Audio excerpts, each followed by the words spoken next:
Thus the heavens and the earth were completed, in all their vast array. By the seventh day, God had finished the work he had been doing, so on the seventh day he rested from all his work. And God blessed the seventh day and made it holy, because on it he rested from all his work of creating that he had done. This is the account of the heavens and the earth when they were created. When the Lord made earth and the heavens, and no shrub of the field had yet appeared on the earth, and no plant of the field had yet sprung up, for the Lord God had not sent rain on the earth, and there was no man to work the ground. But streams came up from the earth and watered the whole surface of the ground. The Lord God formed the man from the dust of the ground and breathed into his nostrils the breath of life, and the man became a living being. Now the Lord God had planted a garden in the east, in Eden, and there he put the man he had formed. And the Lord God made all kinds of trees growing out of the ground, trees that were pleasing to the eye and good for food. In the middle of the garden were the tree of life and the tree of the knowledge of good and evil.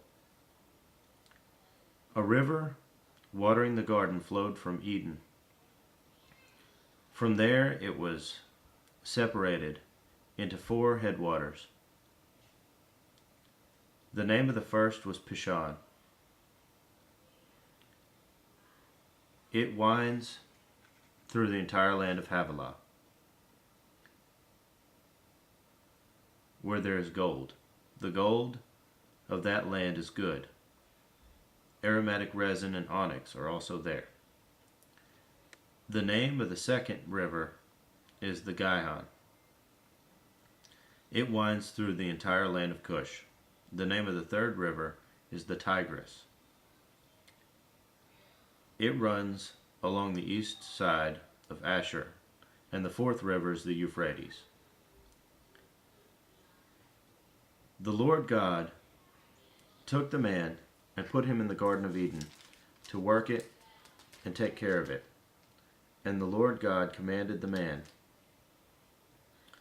You are free to eat from any tree in the garden, but you must not eat from the tree of the knowledge of good and evil, for when you eat of it, you will surely die. The Lord God said, It is not good for the man to be alone. I will make a helper suitable for him. Now the Lord God had formed out of the ground all the beasts of the field and all the birds of the air. He brought them to the man to see what he would name them.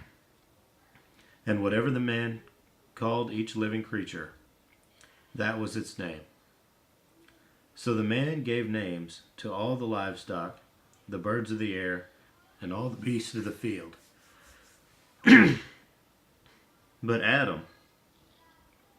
But for Adam no suitable helper was found. So the Lord God caused the man to fall into a deep sleep. And while he was sleeping, he took one of the man's ribs and closed up the place with flesh. Then the Lord God made a woman from the rib he had taken out of the man, and he brought her to the man. The man said, This is now bone of my bones and flesh of my flesh. She shall be called woman, for she was taken out of man. For this reason a man will leave his father and mother and be united to his wife, and they will become one flesh. The man and his wife were both naked, and they felt no shame.